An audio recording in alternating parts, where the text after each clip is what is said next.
스님, 안녕하세요. 저는 고민이 아니라 질문이 있어서 이렇게 사연을 남깁니다. 엄마가 다니시는 절이 있기는 하지만 저는 딱히 다니는 절이 있는 것은 아니에요. 하지만 불교라는 종교가 마음에 끌리고 기회가 된다면은 불교에 대해 더 알아가고 싶다는 생각도 하고 있어요. 그리고 올해 10월에는 부처님께서 태어나신 인도로 여행을 다녀올 계획을 잡고 있습니다. 약 2주 정도 다녀올 예정인데 여행을 가기 전에 슬슬 준비를 해볼까 싶어서 알아보다 보니 이상한 점이 있어서요. 부처님께서 태어나신 곳이고 불교의 발생지라고 할 수 있을 것 같은데 왜 지금 인도에서는 불교 신자가 거의 없고 불교가 쇠퇴하게 되었나요? 오히려 인도 외의 나라에서는 불교라는 종교가 잘 이어져 나오고 있잖아요.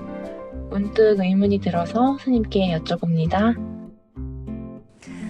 네, 세상의 모든 고민. 오늘은 20대 청년 불자께서 고민이 아닌 질문을 주셨습니다. 참 기특한 질문이네요. 스님 직접 답변해 주시지요. 부처님의 나라 인도가 우리가 이제 막상 여행을 가보면 부처님이 그 생활하셨던 유적지는 8대 성지가 그대로 남아있는데도 불구하고 맞아. 온전히 남아있기보다는 거의 흔적만 남아있을 뿐입니다. 네. 뭐 이렇게 질문 주신 분처럼 많은 사람들이 좀 의아하게 생각하는 부분들이 불교가 이렇게 그 2500여 년의 시간이 지나고 나서도 우리도 이렇게 부처님이라고 하는 부분이 가르침에 귀하고 거기에 감동을 받고 정말 눈시울이 정도로 크나큰 고마움을 표하고 있는데도 불구하고 정작 부처님이 탄생하시고 부처님께서 불교를 가르쳤던 인도라고 하는 나라에는 그 민족들이 아직 불교를 그렇게 깊이 있게 믿지 않는 이유가 뭘까라고 하는 것 자체를 많이 궁금해합니다. 네. 근데 그럴 만한 것이 뭐냐면 인도라고 하는 나라는 그 역사를 우리가 좀 이렇게 연구해 볼 필요가 있는 부분이 뭐냐면은 2500년 전의 인도라고 하는 나라는 거의 부족국가, 형태가 아주 그 여러 갈래로 나눠져 있던 나라 중에 하나였다고 볼 수가 있습니다. 그래서 고대 그 인도라고 하는 나라는 지금 현재의 인도하고 좀 다른 환경이 있었다고 하는 걸로 이해를 해야 되겠죠. 네네. 그래서 지금도 보면 부처님 8대 성지의 하나인 룸빈이라고 하는 나라는 인도가 아니고 지금 네팔에 속해 있어요. 그만큼 그 당시에 잦은 어떤 그런 전쟁이 있었고 외세의 침략이 있었다고 볼 수가 있는 부분이죠. 그 중에서 그 전쟁의 역사 중에서 그 바라문교나 힌두교나 이슬람교나 뭐 이 민족들 인해 가지고 그 민족들이 수많은 그 소위 침략을 받았고 그 침략을 받을 때마다 종교관이 달랐던 민족들이 쳐들어왔던 거죠. 그러다 보니까 불교라고 하는 부분이 긴 역사 속에서 그냥 침체될 수밖에 없었어요. 힌두교가 지배할 때는 힌두교를 믿을 수밖에 없었는 거고 또 바라문교가 지배했을 때는 바라문교가 그 소위 지배를 할 수밖에 그 지배를 받을 수밖에 없었던 거고 특히 이제 이슬람 교도들이 쳐들어왔을 때는 부처님의 어떤 그런 유적지를 완전히 다 콩조가리처럼 그렇게 다 피폐하게 만들었던 부분들이 있었던 거죠. 그래서 그 이민족의 침략이라고 하는 부분이 길게 오래되다 보니까 네. 부처님의 정신이라는 자체가 아무리 그 바른 가르침이라고 하더라도 그 침략이라고 하는 부분이 어떤 기간이 길어질수록 그 정체성을 잊어버릴 수밖에 없잖아요. 그러다 보니까 그 자리에 있었던 부분이 불교의 기능은 상실해버리고 오히려 그 남방불교라든가 그 동아시아 불교 쪽으로 흘러오면서 불교가 제대로 남아있고 오히려 불교의 발상지 쪽에서는 부처님의 이론적 가치가 제대로 남아있는 것이 그렇게 많지 않은 것이 현실이기도 하다.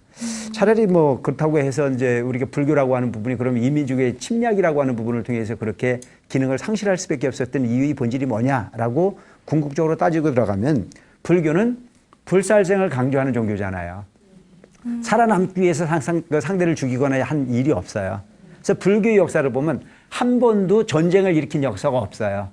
누군가가 쳐들어온 부분이 침략은 받았지만 그들에게 대갚아 주려고 하는 부분이 없었던 거죠. 그래서 그랬던 부분들이 오히려 불교라고 하는 부분이 유사 종교에 이렇게 소위 그 녹아 들어갈 수밖에 없었던 부분이 아니었나 싶은 생각을 하게 하죠. 또 우리도 이렇게 지금 현재 보면 우리가 하고 있는 이 불교라는 자체가 부처님 당시의 불교하고 똑같다고 볼 수가 없잖아요. 불교가 이동해 오면서 우리가 고대로부터 믿었던 어떤 소위 그 종교관이라는 자체가 잘 이렇게 습합되어져서 불교라고 하는 기둥을 이뤘듯이 아마 그 인도라고 하는 나라는 그 부처님의 발상지, 부처님의 가르침이라는 자체가 가장 완벽하게 꼽히었던 곳인데도 불구하고 오랜 침략의 역사라고 하는 부분이 바로 불교라고 하는 부분이 본질을 이렇게 많이 흐리게 만들었지 않았나 하는 생각을 해봅니다. 네. 인도 성지순례를 앞두고 있는 우리 불자에게 스님 또 따뜻한 응원의 한 말씀 해주시면 좋을 것 같습니다. 인도 성지순례가 사실은 별로 그렇게 그 쉬운 부분이 아니에요.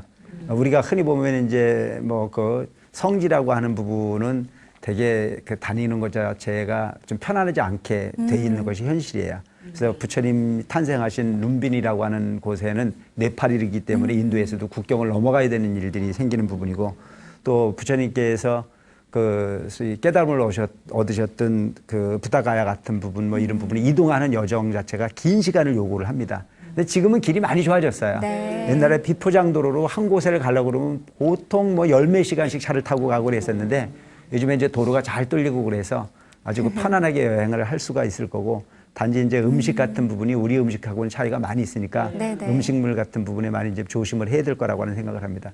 10월 달 정도에 가면 아마 편안하게 아주 행복한 여행이 될 거라고 생각을 합니다. 네. 감사합니다.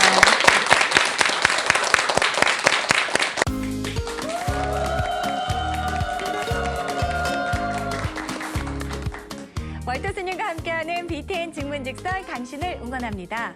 오늘은 직장에 다니고 계시는 30대 불자님의 사연을 소개하겠습니다.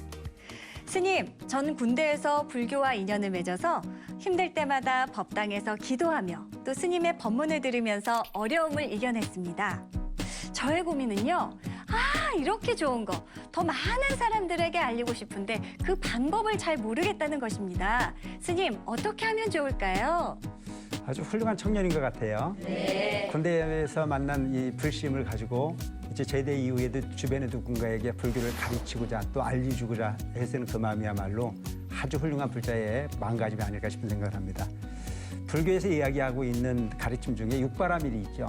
육바라밀 중에 보시바라밀이 첫째거든요. 그 보시바라밀 중에 첫째가 뭐냐면 법보시입니다.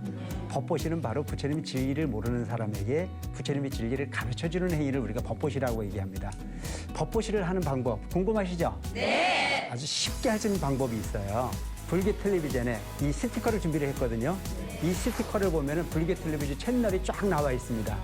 이 부분은 바로 전화를 지금 자막에 나가는 전화번호를 전화 주시면 전국 사찰 개인에게도 많이 보내드릴 수 있습니다.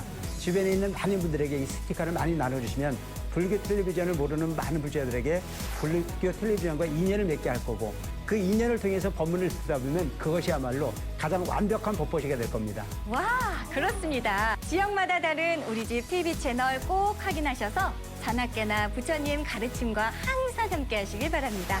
여러분, 자나깨나 뭐라고요?